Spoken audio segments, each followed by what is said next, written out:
Today's lesson is called Plus Talk, Working on a Group Project.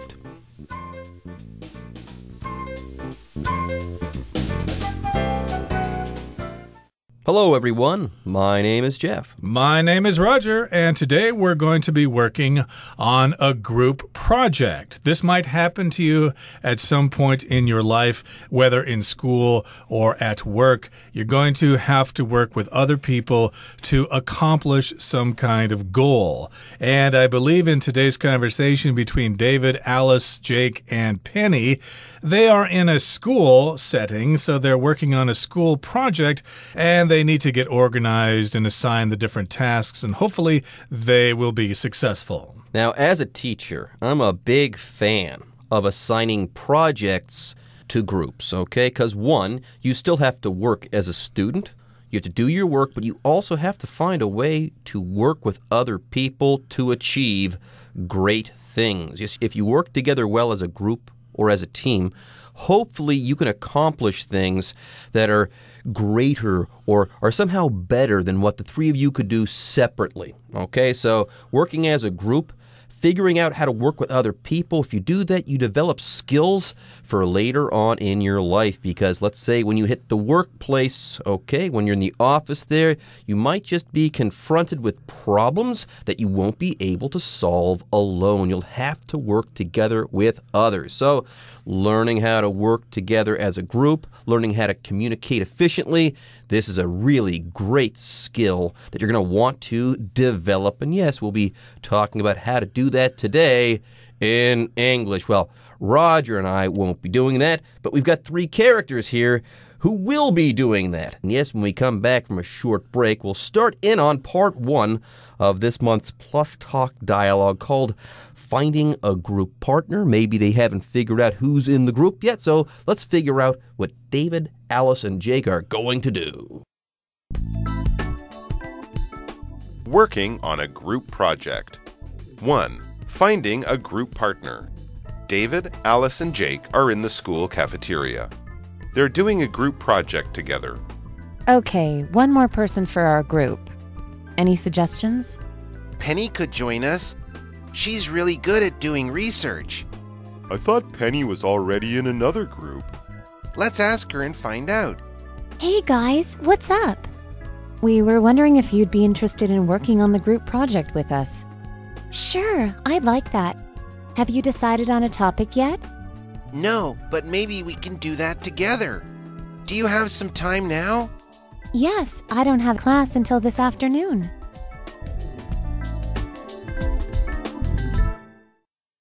Okay, so in part one, we are looking for a group partner. We are finding a group partner.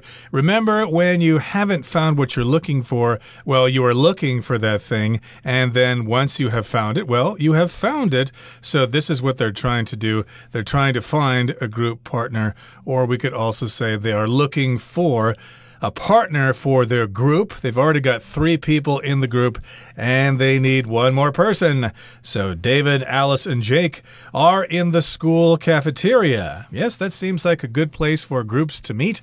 A lot of times it's, available, not during lunchtime, maybe at other times, like in my high school, the cafeteria doubled as the study hall in the morning and in the afternoon. So that's probably why they're in the cafeteria, and they're talking about their group project. They're doing a group project together. There you go, David, Alice, and Jake are in the school cafeteria. They're doing a group project together. Now, 3, that sounds like a pretty good number, but 4 to a team is even better than that. And I imagine that's what Alice is thinking. She says, okay, one more person for our group. We need one more person. Any suggestions? Any ideas? Any recommendations? This is what she's asking David and Jake. Now, David is the first person to chime in here. He says, Penny could join us. She's really good at doing research. That is David's suggestion. He thinks that Penny would make a good member to their team. So Penny could join our group. She could join our team. And her strong point here is the fact that she's good at doing research. She can look for information in the library or online, and she can help us use that information so our project will be really, really great. And Jake comes in and he chimes in and he says, I thought Penny was already in another group. Yeah, Penny's probably very popular because she's good at doing research. So he thought that she was already taken by somebody else, but that's probably not the case. So David thinks that Penny could join them, but Jake thinks that this might be impossible. Yeah, you can't be on two teams, or you can't be in two groups simultaneously. You can only be in one group. So how are we going to figure this out? Is Penny in another group or not? Well, I've got an idea. Why don't you ask Penny? Penny can tell you if Penny is in a group or not. And David says, yeah, that's a good idea. Let's ask her and find out. Then he calls Penny over. Luckily, Penny is nearby. And Penny says, hey guys, what's up? Yep, he calls her over. He does not call her on the phone. He simply announces her name. Hey, Penny, can you come over here for just a second? We'd like to talk to you. So Penny comes over and she says, hey, guys, what's up? What's happening? How you doing? What's going on? Why did you call me over?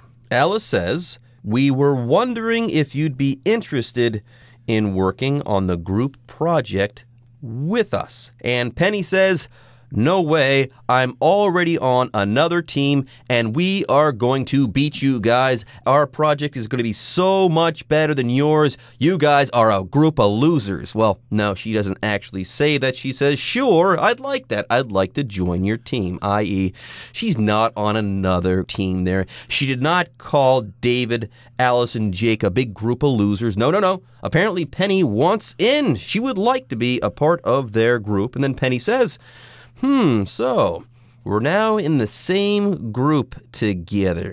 Have you decided on a topic yet? What are we going to do, my fellow teammates? Yeah, they're probably going to have some sort of class presentation.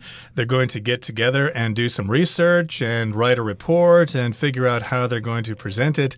And then they're going to make a presentation to the class.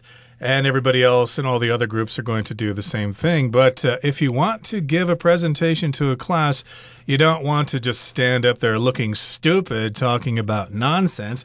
You need to have a topic or a subject, something that you're talking about, like maybe medieval history or maybe military campaigns in the Middle East in the 17th century or something like that. Those could be some possible subjects or topics for your presentation. Yeah, you've got to have a topic. And that topic, 1, needs to be well-defined, and 2, it's got to be well-researched. Now, Penny apparently will take care of the research. She's good with that. But as far as the topic is concerned, have they gotten one yet? Have they decided on one yet? No. Jake says no, but maybe we can do that together. Do you have some time now? He's asking this to Penny right now, and Penny says, sure, yes. I don't have class until this afternoon. All right, folks, with that, it's time for us to take a short break. But when we come back, we'll start in on part 2 of this month's Plus Talk dialogue. It's called Assigning Roles. 2. Assigning roles. The group has decided on a topic. Now they're dividing up the work. We have a lot to get done, so I think we should divide up the tasks. I agree. First off is research. I think Penny should be in charge of collecting background material, if you don't mind. Sure. I actually enjoy doing research in the library. We need to conduct a student survey and interview some teachers, too. I'll take care of those tasks. And I'll design the visuals, like graphs and charts, to go with all the data. Okay, so that just leaves the job of writing up the report and presentation, which I'll do if everyone agrees. Sounds good.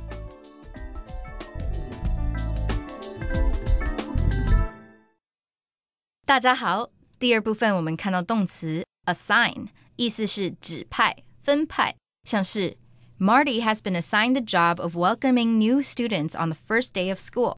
Marty 被指派在开学第一天迎接新生的工作，或是 Each student was assigned a different book to read. 每位学生被分配阅读不同的书。另外，这个字在字尾加上 ment 就成了名词 assignment， 指任务、作业。例如 Sylvia will fail the course if she doesn't finish her assignment by tomorrow. Sylvia 如果明天不完成作业，就会被当掉。接着我们看到一个单字 conduct， 这个字是动词，指进行、实施。例如The company I worked for is currently conducting interviews for website designers. 我上班的公司目前正在进行网页设計師的面試。另外，除了上面的意思，这个字还有其他几种意思。第一，指带领、引导。举例来说 The CEO sat at the head of the table and conducted the meeting. 执行长坐在桌子的主位，主持会议。第二，这个字有指挥军队、乐队等的意思。我们可以说Paul's uncle conducts the local symphony orchestra. Paul 的叔叔负责指挥当地的交响乐团。第三，做名词时指行为、管理，念作 conduct， 像是 Marvin's conduct at the company party was disgraceful. Marvin 在公司派对上的行为丢人现眼。再来，我们看到名词 survey， 意思是调查。例如 The supermarket did a survey to find out its customers' shopping habits.那家超市做了一项调查，以了解其顾客的购物习惯。另外，这个字也可以当动词，做动词时念作 survey。举例来说 The TV show surveyed its audience's careers. 该电视节目调查了其观众的职业。接下来，我们看到一个单字 visual， 这个字是名词，指视觉资料、视觉元素，作此意时常用复数形，像是Andy put several visuals in his presentation to help demonstrate his points. Andy 放了一些视觉资料在他的报告中，协助他阐述他的论点。另外，这个字也可以当形容词，指视觉的、视力的。例如 Bill teaches at the local college of visual arts. Bill 在本地的一所视觉艺术学院任教。最后，我们看到名词 graph， 指长条图、曲线图等，图表。例如This graph shows the amount of money the company has made since 2007. 这张图表显示了该公司自2007年的收益。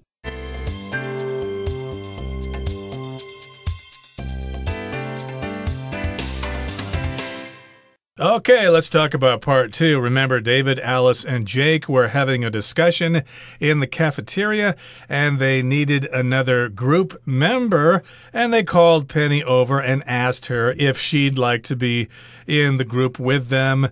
And, of course, they need to select a topic as well. So, yes, now Penny is on board. She is part of the team. She's on the team, and she's going to participate in this group project. So now, of course, now that they've got their group all organized and they know who is who, they need to assign roles, which means you basically give the roles to each person individually. So yes, assign here as a verb just means that you basically give work to somebody and then maybe give a different kind of job to somebody else to assign. Your teacher will assign you to read, say, chapter 7. You're assigned to read chapter 7 by tomorrow. And you could also call that an assignment. You are given an assignment by the teacher. Anyways, the group, it says here, has decided on a topic. Now, they're dividing up the work, okay? This is the work that we have to do, and this is how we're going to do it. You do one task, you do another, you do a third, you do a fourth, okay? You're dividing those tasks up, or you're dividing up the work, you could say. Now, David says, we have a lot to get done, so I think we should divide up the tasks. Yes, you are working together. There are 4 people there. You should be able to figure out who should do what, and if everyone does their job, hopefully you can hit a home run as far as your project is concerned. Now, Jake says, I agree. First off is research. I think Penny should be in charge of collecting background material. That's what Jake says to Penny. And then he says, if you don't mind, i.e., please, I don't mean to be rude by giving you this task. And research basically means you're collecting background material, information that helps you with your topic. Again, you can go to the library to find that information in books and magazines, or you can go online to websites and find that information as well. Or you might even interview people in your local community for some information. But do you mind? Do you mind doing this job? I shouldn't be so bold as to suggest you like this, but I think you're the best person and you should accept it because you are the best person. And Penny says, sure, I actually enjoy doing research in the library. So earlier I said some people are good at researching things. They're either really good with their computer on the internet with Googling stuff and stuff like that, or sometimes people are just really good at navigating libraries. They know where the good stuff is. If you're researching a topic, they find the right books and the right papers. It's kind of amazing. Many libraries are gigantic, so that good stuff, okay, those good books and papers, the ones that you need, well, they might be hard to find. Yeah, these things might be like needles in a haystack, but good researchers find a way to get to that info and to do it quickly. Indeed, and Penny here is in charge of getting the background information, so her role has been assigned, and now David volunteers to take a particular role. He says, we'll need to conduct a student survey and interview some teachers. I'll take care of those tasks. I will assign myself the role of interviewer for the teachers and the students. And for the students, of course, they're going to conduct a survey. Here we've got the verb to conduct. That's a verb here that just means to organize something and then carry it out. So they're going to need to decide on the questions they need to ask the students, and they write them down, and then they figure out a time to ask students these questions. That's all about conducting a survey. Yeah, there you go. You organize that thing, you hold it, and you actually do it. Now, one note, this word conduct in this particular situation, it's somewhat formal. If you are carrying out a scientific study, you could use this word conduct, okay? That's the idea here. And yes, surveys are usually scientific in nature. When you conduct a survey, usually you're trying to investigate a topic by asking a large number of people the same set of questions. You want to figure out how different people feel about the same thing. You do that by asking them the same questions. Exactly. So they need to figure out what kinds of questions they're going to ask these students, and then they're going to carry out that survey. And they're not only going to ask questions to students, they're going to interview some teachers as well. And Alice here says, and I'll design the visuals like graphs and charts to go with all the data, or data, you can pronounce it either way. And of course, when you give a presentation, you don't want to just stand there with your hands at your side. People are going to fall asleep. You need to give them some stimulation. And so that's when we use visuals like charts and pictures and slides and things that they can look at, and so they won't fall asleep. So visual here does refer to something that you see during a presentation. Yeah, in this particular situation, I guarantee you that a PowerPoint presentation will be a part of this thing. Anything that you see during a PowerPoint presentation, you can call that a visual, okay? So charts, graphs, any type of images that are going to be a part of this presentation, you can call those the visuals. Now, Jake says, okay, so that just leaves the job of writing up the report and presentation, which I'll do if everyone agrees. And of course, people are going to agree. This guy, Jake, here is going to write up the report. He's going to do the writing, and then he's also going to go ahead and take care of the presentation. Sure, I'm pretty sure that everyone's going to agree to that. Yep, he's going to write it up, and he's going to figure out who's going to do what during the presentation. So yes, write it up. Write it all down on paper, probably in the computer on the word processor, and then they'll print it out, and everybody will have a copy, and they'll all know what they're supposed to do when they give the presentation in front of the class. We should talk about this word presentation there. It is based on the verb to present. And I think you can pronounce this a couple of ways. You can say presentation presentation or presentation. I'm not quite sure exactly which one I use because I've heard this word pronounced different ways, but presentation, they're all okay. Basically, that is when you give the information to the students who are listening to you in class. There you go. You're going to discuss your topic in front of the class. You're going to stand up and talk about it, explain things, share your ideas, so on and so forth. That's what you do when you give a presentation. Anyways, Jake is going to write up the report and the presentation. I'm pretty sure that everyone's going to be okay with that. And indeed they are. Everyone else says, sounds good, i.e., get to work, Jake. All right, folks, with that, it is now time to hear from the Chinese teacher.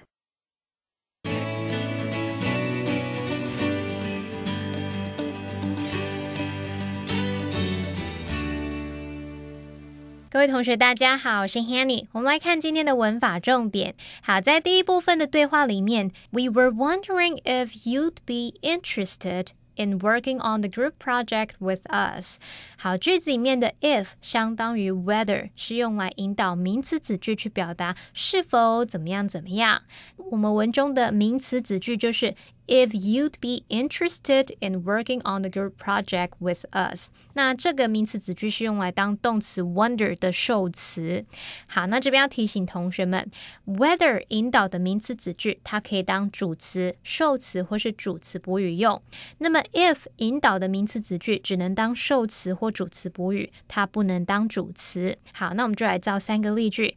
第一个 Whether he comes to the party doesn't matter to me. 无论他是否会来参加派对，对我来说并不重要。那么名词子句 Whether he comes to the party 是当主词用。那这时候 whether 是不能用 if 来替换的哦。然后呢，这个主词它是单数主词，所以后面我们是搭配 doesn't。好，第二个例句 I wonder if it's a good idea to postpone the trip. 或者是 I wonder whether it's a good idea to postpone the trip. 不知道把旅行延期是不是个好主意。那么这个名词子句 if 或是 whether 引导这个 it's a good idea to postpone the trip. 这个子句呢是用来当受词用。好，那么第3个例句 The question is if they can be trusted.或是 The question is whether they can be trusted. 问题就在于他们能不能信任。好，那么名词子句 if they can be trusted 或者是 whether they can be trusted 是当主词补语，用来补充说明主词 the question 的内容。不过呢，在 the question is 后面接 whether 引导的名词子句会比 if 引导的子句常见哦。好，再来对话的第2部分呢，是关于分配工作。那么 Alice 说她要负责设计视觉元素来搭配所有的资料。这边她用到片语动词 go with， 我们来学它的常见用法。第一种呢 go with 可以表达搭配跟什么什么相配。例如 The skirt goes well with her blouse. 那件裙子跟她的上衣很相配，裙子跟衣服很搭。好，第2个我们可以用 go with 来表达伴随，随着什么什么一起出现。举例来说 If you want to start your own business,You have to accept the stress that goes with it. 如果你想要自己创业，就得承受伴随而来的压力。创业啊，自己当老板听起来很令人兴奋，可是那排山倒海的压力是会跟着一起来的。好，那么第3个用法呢，是选择、选用的意思。例如After trying on dozens of dresses, Melissa went with the first one she had picked. 试穿了数十件洋装之后 Melissa 她挑选了她挑的第1件洋装，那后面试的都白试了。好，以上今天重点整理，我们来回顾今天的单字吧。Assign. The manager assigned the most important task to his best employee. Conduct.The police are conducting checks on drivers today. Survey. Would you be interested in filling out this survey? Visual. The teacher used visuals in her class to help her students engage. Presentation. Dave gave a presentation about World War I in history class. Okay, everyone. With that, today's article is now complete. But as always, We sure hope that you guys have enjoyed reading along with us. Anyways, I'm Jeff. I am Roger. See you next time.